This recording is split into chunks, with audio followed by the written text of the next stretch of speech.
ఈరోజు వైఎస్ షర్మిల గారి నాయకత్వంలో ఈ సభను చూస్తుంటే నాకు విశాఖపట్నంలో ఉన్నట్టు లేదు.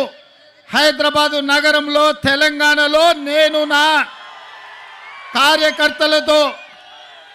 ఏర్పాటు చేసిన సభ ఎంత విజయవంతం అవుతుందో, వేలాది మంది వచ్చి అండగా నిలబడతారో ఇవాళ ఇక్కడ చూస్తుంటే నాకు హైదరాబాదు నగరంలో కాంగ్రెస్ పార్టీ సభను ఏర్పాటు చేసినట్టుగా ఉంది. వాస్తవంగా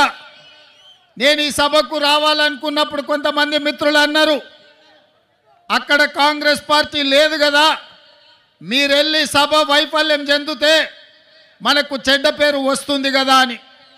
అంటే నేను ఒక మాట చెప్పిన వాళ్లకు, వైఎస్ఆర్ బిడ్డ వైఎస్ఆర్ ఆశయ సాధన కోసం, విశాఖ ఉక్కును కాపాడాలనే ఉక్కు సంకల్పం కోసం షర్మిలమ్మ సభ పెడితే తప్పకుండా ఆయన అభిమానులు అందరూ అక్కడికి వస్తారు, అండగా నిలబడతారని నేను వారికి చెప్పిన